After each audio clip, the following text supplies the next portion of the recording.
Hello, my name is John Shepherd. I'm from the National Oceanography Centre at the University of Southampton, and I'm going to be talking to you about climate change, which I call the Factor 40 problem. I want to explain to you what's happening with the climate, why it's happening, and at the end, what we can do about it. The overview of the talk is shown here. I will start by reviewing for you some of the basics of climate science, particularly the energy balance and the greenhouse effect itself. I'll go on to talk about climate change in the past, what we know about natural variability of climate, which is of course substantial, and then go on to review the science of climate change and discuss whether or not it's still controversial. Next, I want to talk about climate change in the future. So I'll give you some of the latest results from the fifth assessment of the Intergovernmental Panel on Climate Change, published this year, and the prospects to the end of this century, to 2100, and indeed beyond. And then finally, I want to talk about dealing with climate change, responding. What can we do about it? How big is the problem? And what are the possible responses? And there are really three: mitigation, adaptation, and geoengineering, perhaps. This slide summarizes most of what you need to know about the climate system. On the left-hand side, you can see incoming solar radiation, ultraviolet and visible light from the sun, coming and warming the Earth as it receives its energy. Some of it is reflected by clouds, but most of it is absorbed by the atmosphere, the land surface, and the oceans. And on the right-hand side, you can see the outgoing radiation from the warm Earth. All warm bodies give off infrared radiation. I do, you do, everybody does, all the time. And as the Earth warms up, it gives off more infrared radiation. And in fact, if it's out of balance, it will continue to warm up until it is emitting enough radiation to balance that which is received. This is what we call the energy balance of the climate system, and it is the fundamental process that controls the temperature of the planet. And of course, what we have done with greenhouse gases is interfere on the right-hand side of that diagram to make it harder for the energy to leave the Earth, and that's like turning off the tap that's draining your bath. It fills up. In this case, the Earth gets warmer until the heat energy is able to get through the barrier of the atmosphere and escape to space. Now, there are of course natural greenhouse gases as well as those that we've created. The most important one is water vapor. Without water vapor, the Earth would be about 30 degrees cooler than it is, and that means it would be pretty much all frozen. That's very important because there's more water vapor when the planet gets warmer, and that means that we have a feedback process that I'll talk about later. But also, water vapor is controlled by natural processes, by evaporation from land and ocean surfaces, and also by condensation. Clouds and rain remove water vapor from the atmosphere and provide a natural control on its level, so that we can't change the amount of water vapor in the atmosphere by very much directly. Carbon dioxide is different. It doesn't have the same natural controlling process that water vapor does. And although it is both a natural and a man-made greenhouse gas, it is part of the natural carbon cycle that operates really rather slowly compared with the water vapor cycle. And that turns out to be important too.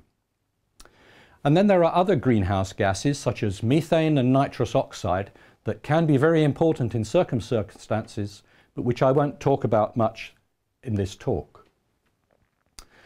Some important features of the natural carbon cycle are shown on this slide here. And the bit I want you to focus on is the three numbers circled in yellow.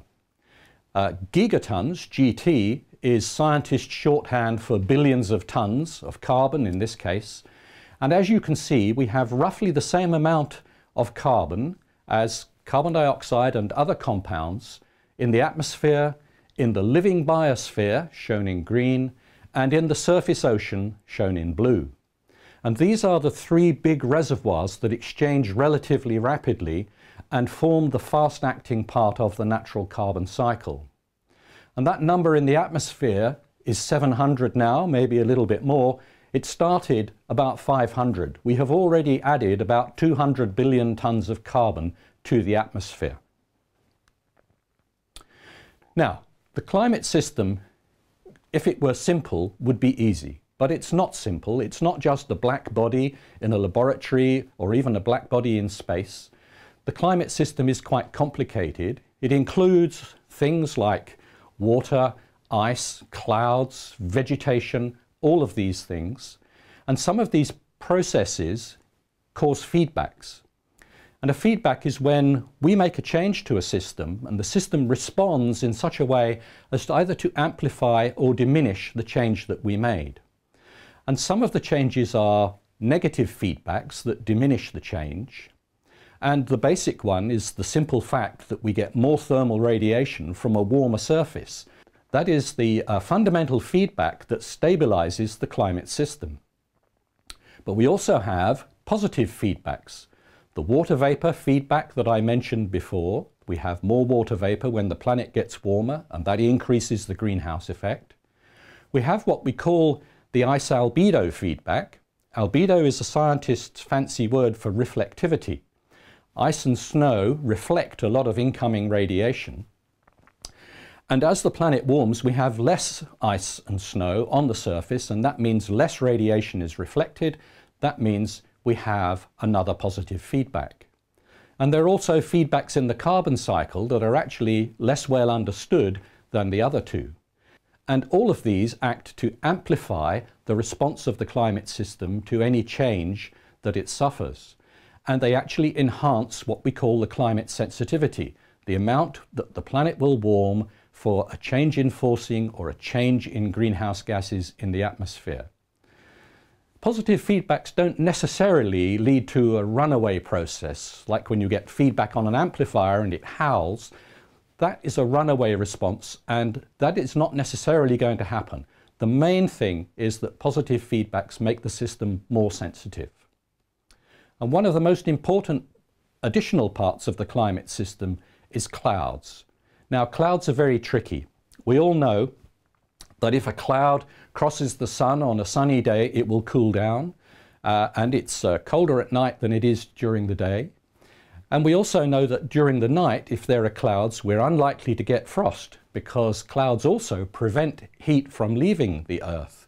So they act both to cool the planet and to warm the planet, depending on the latitude, the time of day, the time of year, and the type of clouds.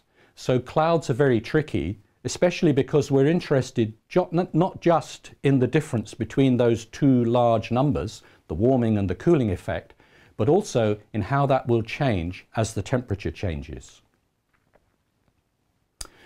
Now to move on to climate in the past. George Santayana said that those who are ignorant of history are condemned to relive it. I've paraphrased that by saying that those who are ignorant of the past are condemned to misunderstand the future. The climate has changed in various interesting ways in the past, and unless we understand that, we're unlikely to make very accurate predictions for the future. Now, in fact, over a very long time scale, climate has been really rather stable.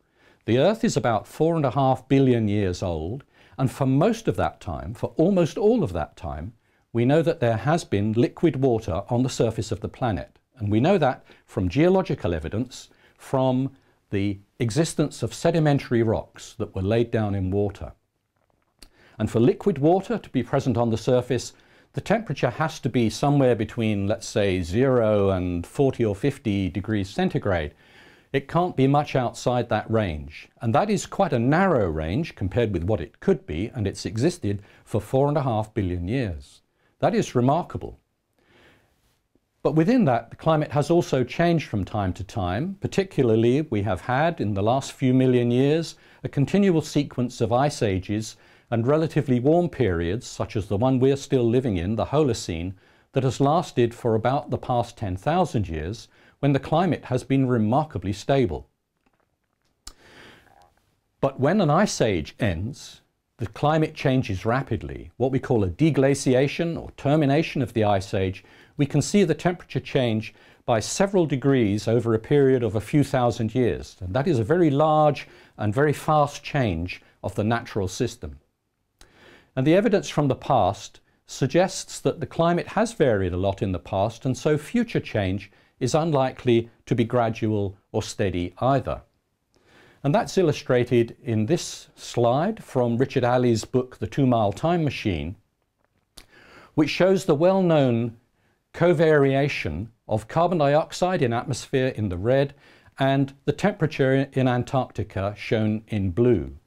Now, this is a remarkable correlation. It's one of the tightest correlations between two natural variables that I have ever seen. Quite extraordinary. And it is unthinkable that there is not a causal relationship between them. In fact, there's a very interesting causal relationship, because warming causes CO2 to rise, but increased CO2 also causes further warming. So we have here a closed cycle of positive feedbacks that are causing these to vary in lockstep over very long periods of time. And what you can see on this slide, where, by the way, now is on the left-hand side and the past is on the right-hand side, which is the way paleoclimate scientists tend to plot things, because deeper in the core means further in the past. What you can see on this slide is that at the end of the ice ages we have these very sharp rises of both carbon dioxide and temperature that are almost completely synchronous. And in fact, during an ice age we have even greater variations. This slide is taken from ice cores drilled in on the Greenland ice cap, also from Richard Alley's book, and it shows the really quite extraordinarily rapid variations that have happened during the past 100,000 years, the last glacial cycle. Those are changes of several degrees occurring over a decade or possibly even less, and that is quite remarkable. Now, we believe that those changes are associated with the ocean circulation. This slide shows a cartoon of the overturning circulation, the deep ocean circulation of the world ocean. And what you can see is warm water coming from the south, going north up the Atlantic, reaching the high latitudes near Greenland and up into the Arctic, becoming cooled, becoming denser, and sinking and going back down south. And if that deep thermohaline circulation is interrupted, then it causes a major change in the regional climate at Greenland, and that, we believe, is what is causing those rapid changes. This circulation actually transports 1 petawatt of heat up into the North Atlantic. And most people don't know what 1 petawatt of heat is. So I will tell you that it is roughly the output of 1 million nuclear power stations. It's a lot of heat, and if you shut that off, it makes a big difference, at least in the North Atlantic region. So the ocean circulation is important too. Well, given that natural climate variability exists, is it a source of comfort?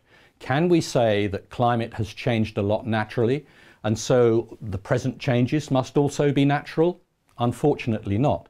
That's like saying the last 9 times the fire alarm went off, it was a false alarm, so this one must be a false alarm too. Not a safe assumption. Can we say that climate has changed so nothing we can do will make much difference? Unfortunately not. Quite the reverse, in fact. What we see from the record of the past is that the climate is actually very sensitive to quite small changes. Those ice ages are paced by small changes in the orbit of the Earth around the Sun that affect not the amount of sunlight that the Earth receives, but its distribution with the seasons, with summer and winter time of year. That small change has triggered those major changes of climate.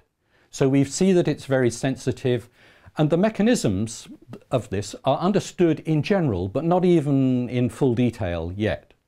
And it is entirely possible that our present-day climate models, which are of course based on our best current understanding of the system, may not yet be sufficiently sensitive. They don't react quite so much or quite so fast as the real climate system, which is rather more volatile than our models seem to be. So it's entirely possible that future changes will be greater than we think rather than less. Now, what is happening to the climate? One thing is certain, and even the dissenters now agree, that the world is getting warmer.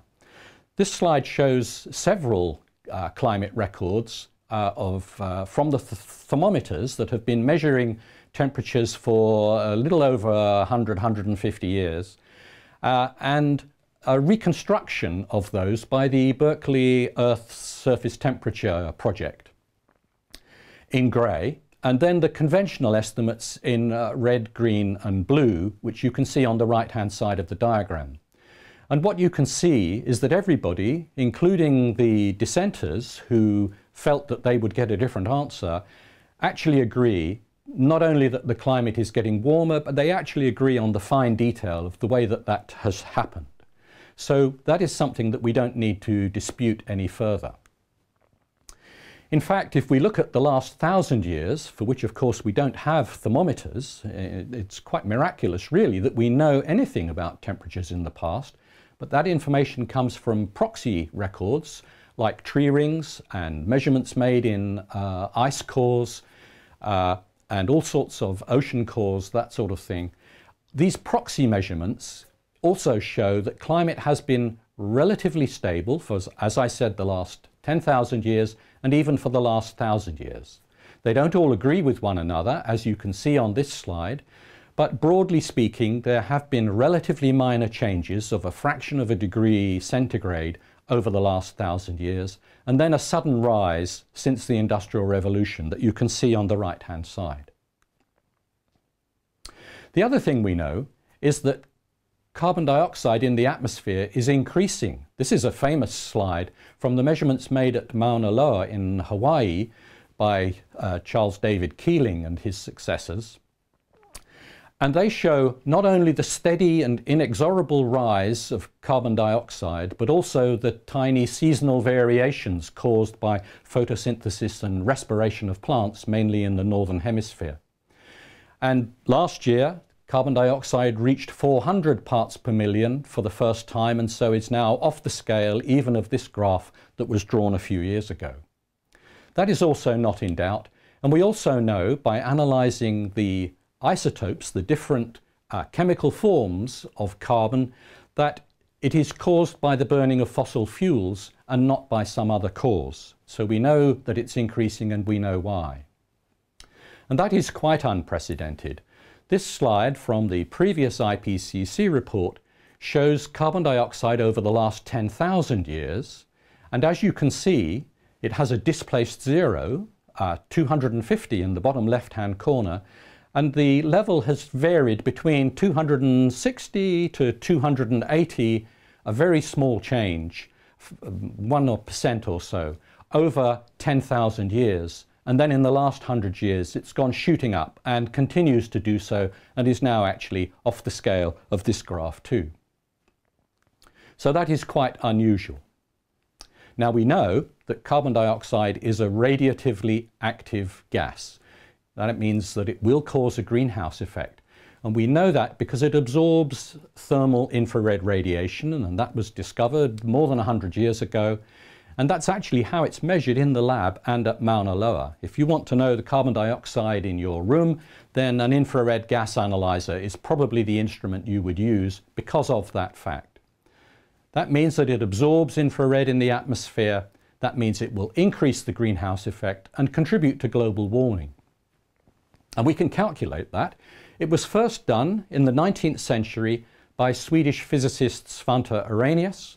His paper from 1896 is available on the web. You can download it and read it. It's a remarkable piece of work. To have obtained the results that he did with very limited resources and a pencil and paper and no computers is quite extraordinary. His answer is actually quite close to those that we get from big computer models these days.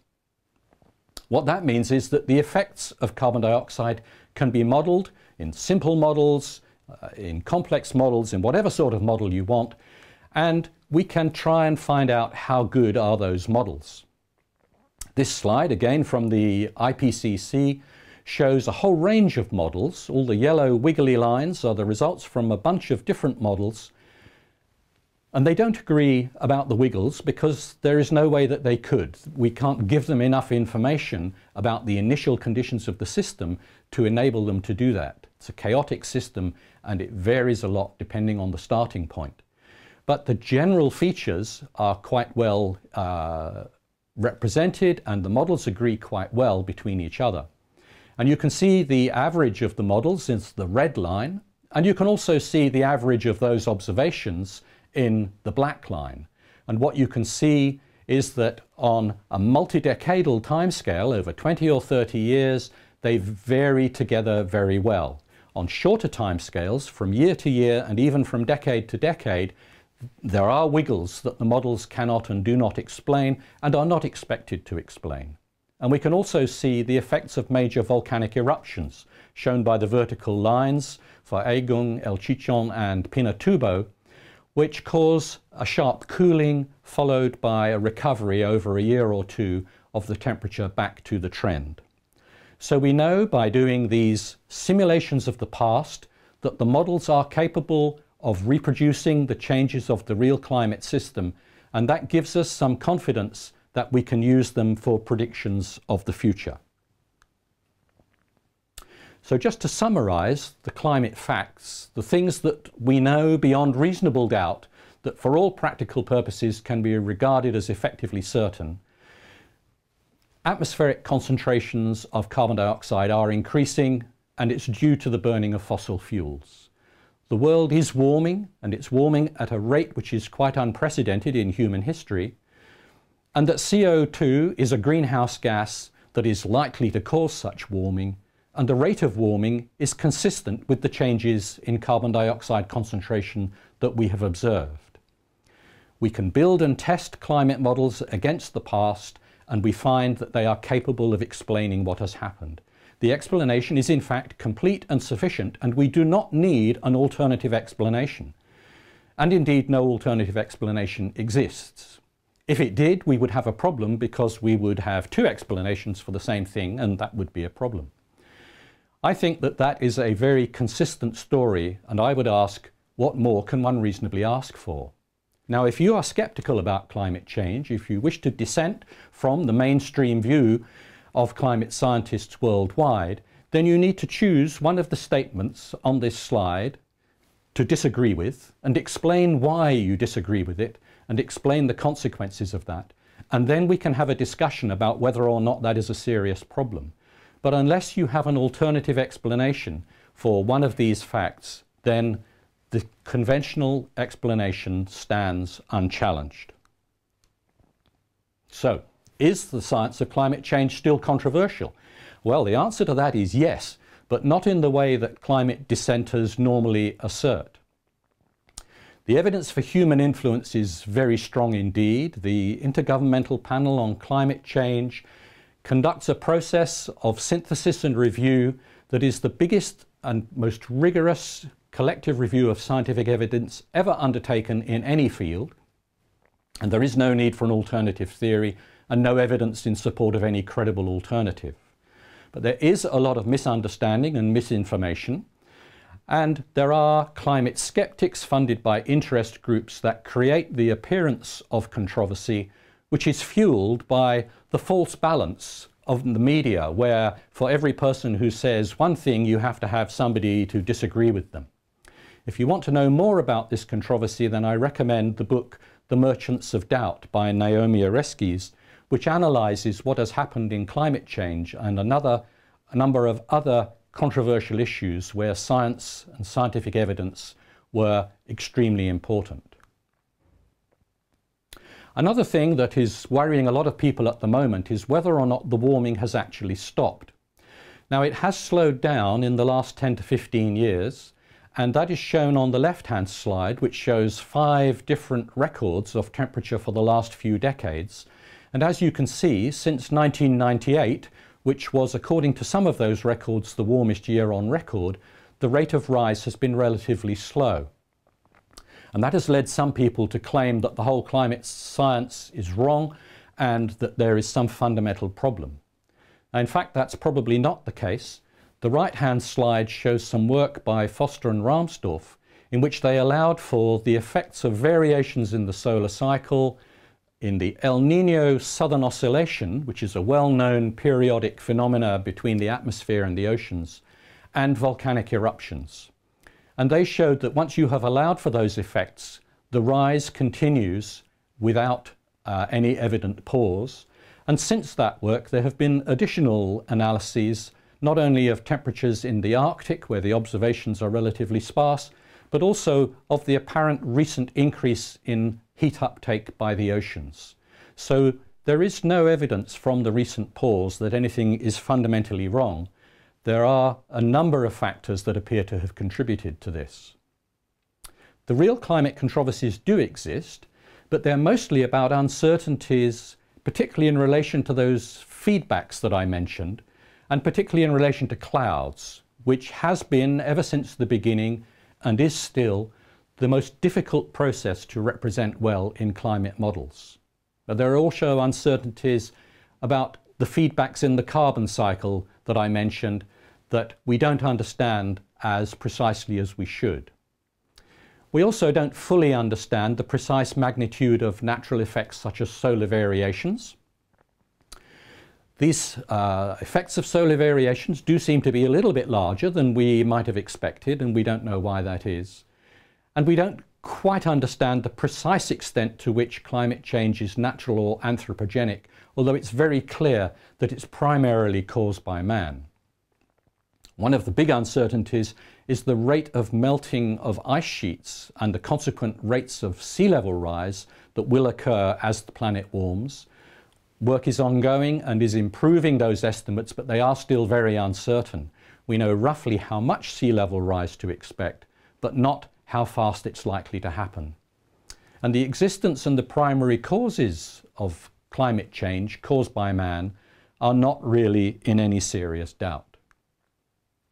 If you want some reliable information, I do recommend that you go to a website called Real Climate, where climate experts not only post analyses of controversial subjects, but also respond to questions, and either read or watch Richard Alley's TV program made for the public broadcasting service in the USA called Earth, the Operator's Manual. Both the video and the book contain a wealth of information by a true expert, and that is Richard Alley on the right-hand side there. He's a glaciologist, which is why he has a furry hat and is peeping out from under a glacier. Now, to bring things up to date, in 2013, the IPCC produced its latest report, and I've put some quotations from that report on this slide here. I'm not going to read them all out, but it is clear that human influence on the climate system is real and substantial. We have seen already a rise of about 0.8 degrees centigrade, and it is extremely likely that human influence has been the dominant cause of that warming. Moreover, the global surface temperature is likely to change by a further 4 degrees in addition to that 0.8 by the end of the 21st century, in a little bit less than 100 years, if emissions follow the highest of the assumptions made by the IPCC in their emissions scenarios. And that is a very substantial change indeed, roughly equal to the change in temperature between an ice age and a warm interglacial. What the IPCC does is to start with emissions scenarios, in fact with concentration pathways shown in the small panel, and there are 4 of them corresponding to low, 2 medium and 1 high emissions pathway. And these correspond to levels of carbon dioxide emissions that are shown in the big panel, with the red line being effectively business as usual without serious attempts to reduce carbon emissions. On the other hand, the dark blue curve shows the effect of really trying hard to shift to a low carbon economy and low carbon sources of energy. And with that, it is just possible to stabilize temperature within this century. Only just. And if you look carefully, you can see that by the end of the century, we actually need negative emissions. That means we need to take carbon dioxide out of the atmosphere again in order to achieve that stabilization. And that is a new result and a very worrying result, because we don't actually know how to do that very well yet. The temperature projections are shown on this graph here. As you can see, for that dark blue scenario, temperatures are stabilized at about +2 degrees compared to pre-industrial, because these are relative to the 0.8 degrees that has already happened. Whereas for the red scenario, they have increased a lot more and are continuing to increase substantially. In fact, there are a number of things that are changing and still changing by the end of the century, and those include sea level. Sea level rise is likely to be something between 0.5 meter and 1 meter by the end of the century, in addition to 20 centimeters that has already occurred. And it depends, of course, on which of those emissions scenarios we follow. And we do know that a lot of ice is quite likely to melt. This slide shows the remnants of the Greenland ice cap during the last interglacial, when the world was slightly warmer than it is today, just over 100,000 years ago, when most of that ice sheet had in fact collapsed and not much ice was left, and sea level was 4 to 6 meters above present. Much of that coming from Greenland, some of it probably from West Antarctica.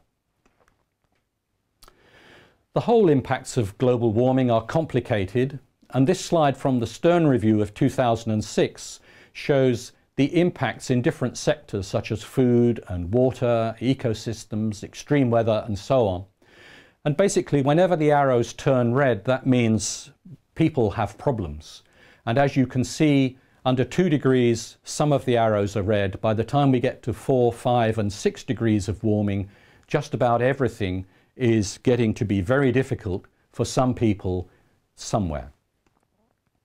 And the oceans have an important part to play in all of this, because the oceans are actually absorbing most of the heat. Over 90% of the heat actually goes into the oceans, and so moderating climate change. In fact, it would be about double what it is now if it were not from the heat absorbed by the oceans. They also maintain the global climate patterns, including the warming of the North Atlantic by that conveyor circulation that I mentioned. And they are absorbing much of the carbon dioxide and will absorb most of it, 80 to 90% eventually. And of course, the sea levels are rising as the ocean warms. And finally, the oceans are becoming acidified because carbon dioxide is a weakly acidic gas. And that is another problem, not actually related to warming, that I don't have time to talk about today. But I certainly hope that the world will not end in 2100, even though most of those graphs do. The natural processes will sadly only remove carbon dioxide from the atmosphere very slowly. In fact, it takes many thousands of years. And temperatures will continue to rise and will remain high for a very long time after the emissions have ceased. That means we need to use long-term projections of climate change, and we need to use simpler models such as the ones that I work on, intermediate complexity climate models.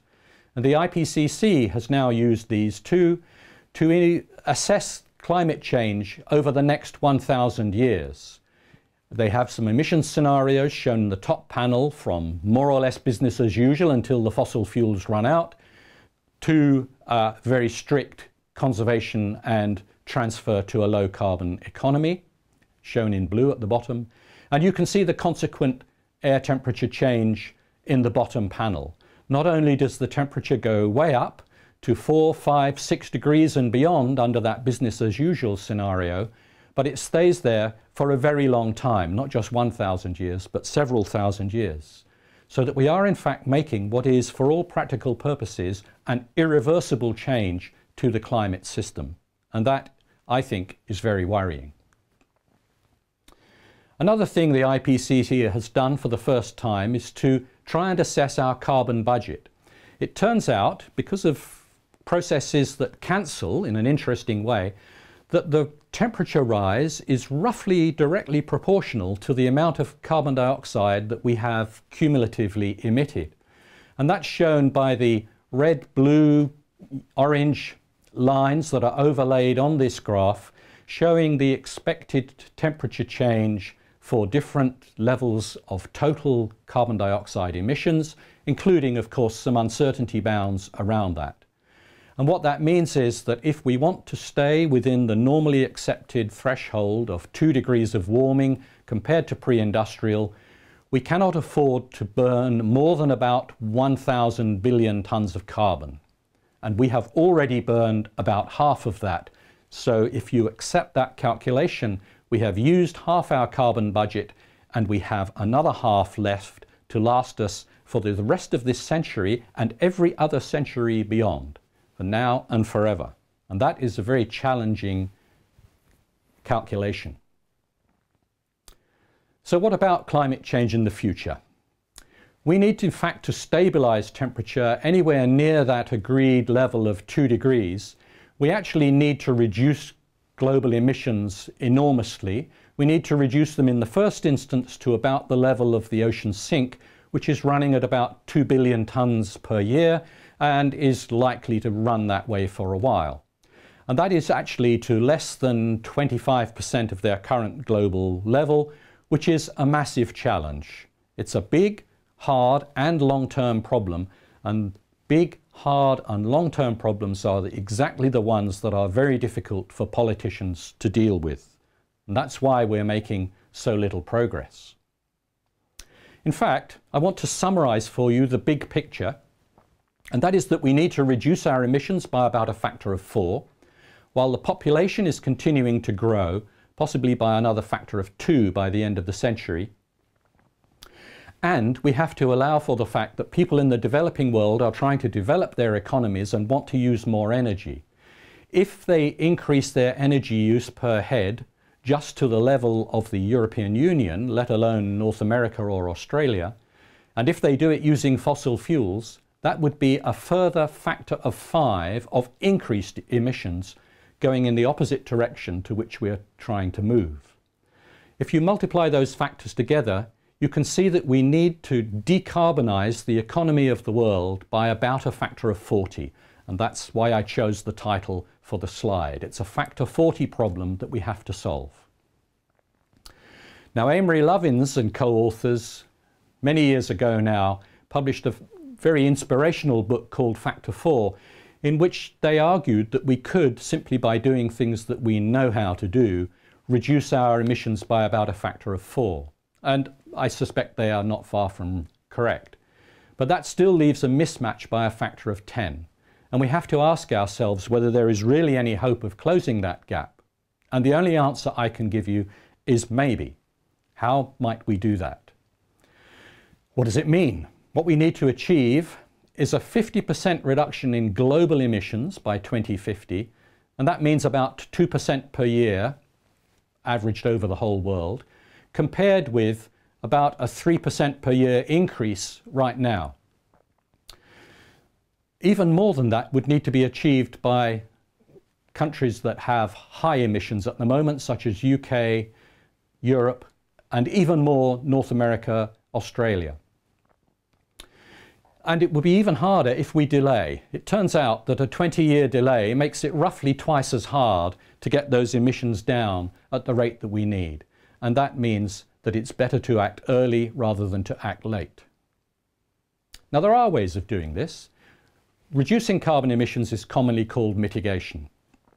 And to do that, we need energy conservation, we need energy efficiency, we need low carbon sources of energy. And in particular, we need to decarbonize the electricity supply and transport, which will be very difficult.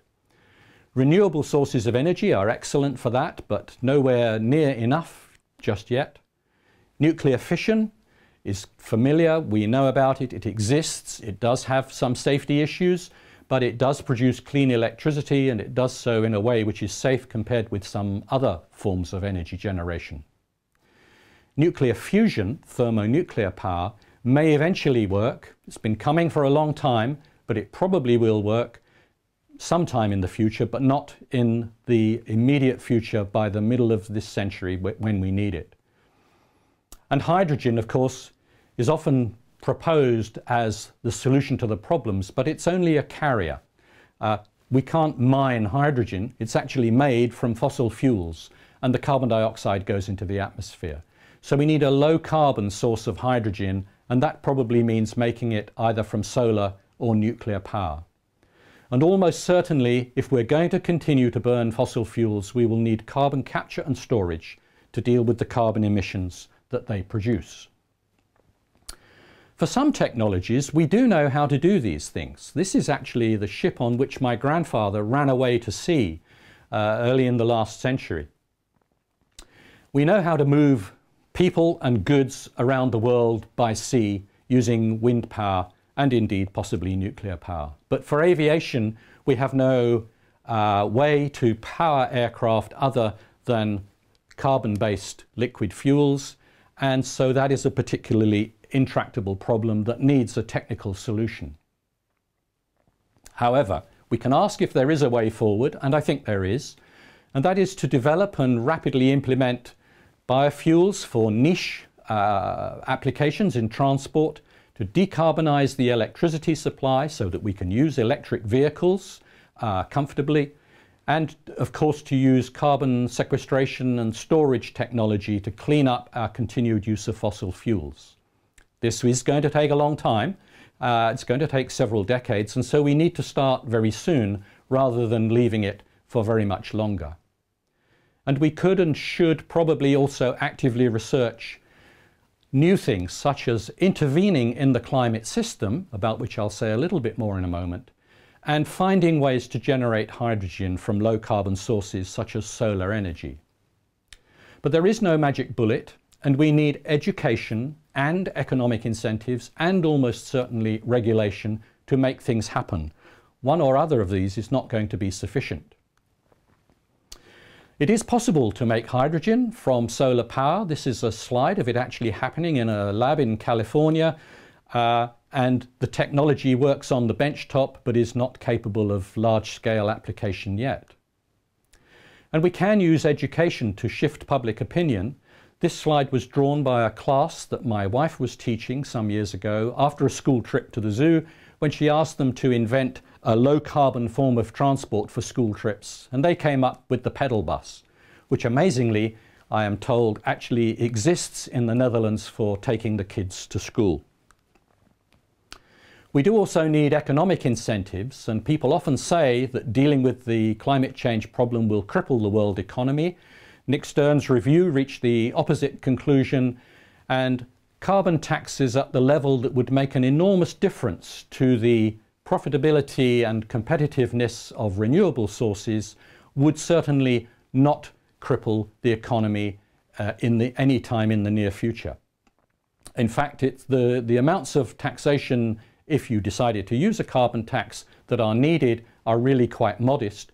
And of course, if you introduced a new tax, you could make it revenue neutral. You could replace other taxes, such as, for example, VAT, which so far as I can see achieves no useful purpose at all, other than to raise money, could replace it rather than being additional to it. And this would simply shift the balance of advantage between different forms of energy generation in a way that would favour low carbon sources. But ideally, of course, this should be done internationally, and at the moment there is little sign of international agreement on anything so radical. We can also do things ourselves. Al Gore produced a list in his book, The Inconvenient Truth, which I was surprised by when I read it because it didn't include all the things that I thought were really important. So I've added them here in red. These are the ones that really make a difference. For most of us, most of the people that I work with and live with, the biggest change we could make is actually by flying less and possibly by buying a smaller vehicle and a more efficient vehicle and then driving less far and using public transport. Those things are relatively easy to achieve and would make a big difference. But there are a lot of other things on the list that you can use and for individuals to make a difference. But what about this idea of geoengineering, about intervening to change the climate system and try and modify the climate change that we are causing? Well, if we continue to fail to get to grips with this problem, it is possible that later in the century we may have to contemplate scary ideas such as this. And there are actually two ways of doing it. One is to try and increase a little bit of reflection of sunlight, and the other is to find ways to actually take carbon dioxide out of the atmosphere. And both of those are practically possible, but not economically affordable on the scale that is needed. But research on these is probably wise in case we need them later in the century. So, to try and bring this all together and talk about the day after tomorrow, is it already too late? I don't think it is. 2 degrees or so of warming is now almost certainly inevitable, but we can certainly still avoid +4, +5 and +6 degrees, and we almost certainly should. Can local action help? Yes, it is. It's essential. And unless we in the Western world put our own house in order, we have little hope of persuading people in the developing world to take the difficult decisions that are needed to prevent global emissions going too far. And what is the best solution? There is no single magic bullet to solve this problem. There is no get out of jail free card. We need all sorts of technologies, horses for courses, and frankly I think we should forget arguments about whether nuclear is better or worse than wind power. We're going to need all the possible contributions that we can think of, and we're going to need them as much and as soon as we can afford and engineer them. We in fact have 4 different possible responses to climate change, what I call the 4-fold way. They are mitigation to reduce emissions, possibly geoengineering to reduce the amount of climate change, adaptation so that we suffer less from the changes that nevertheless occur, and finally, of course, simply accepting the impacts and the suffering that goes with them. And those impacts and that suffering are most likely to be felt by the most vulnerable people in society and the most vulnerable people in the world. And it is for them that we need to take action. So we need to remember that increasing energy efficiency and using renewables are vital, that decarbonising the electricity supply is especially important. My particular slogan is no combustion without sequestration, but it doesn't seem to have caught on yet. We need to recognise that transport, and especially aviation, are among the most intractable problems, and we may need to reserve biofuels and possibly continued use of fossil fuels for a long time for those purposes. Carbon offsets are a step in the right direction, but far from a complete solution. But delay will make things much harder. And uncertainty is, in my view, not a valid reason for doing nothing. Rather, uncertainty is a reason for taking precautionary action if you are convinced that an irreversible and undesirable change is going to be caused by what you're doing now. And finally, the climate records of the past suggest that change is unlikely to be steady and that we should be prepared for a bumpy ride. Now, this is not a problem for the far future. This is a problem for people like my grandsons, shown in this slide, who, with a little bit of luck, may still be alive in 2100. There are people now alive who are going to have to deal with the consequences of what we do now, and it is in their interests that we need to act. Albert Schweitzer said that man had lost the capacity to foresee and to forestall, and that he would end by destroying the earth. Now, I think he was pessimistic. I do not think we have lost the capacity to foresee. I believe that that is what the IPCC has been doing for us, what the climate scientists do, what we have been doing in this lecture this afternoon. Whether or not we have the capacity to forestall those changes, I am not so sure. But I certainly hope that we will not end by destroying the earth. So, it's a big problem. Can we fix it? I'm afraid the answer to that can only be maybe, and if we need try much harder than we have so far. Thank you very much.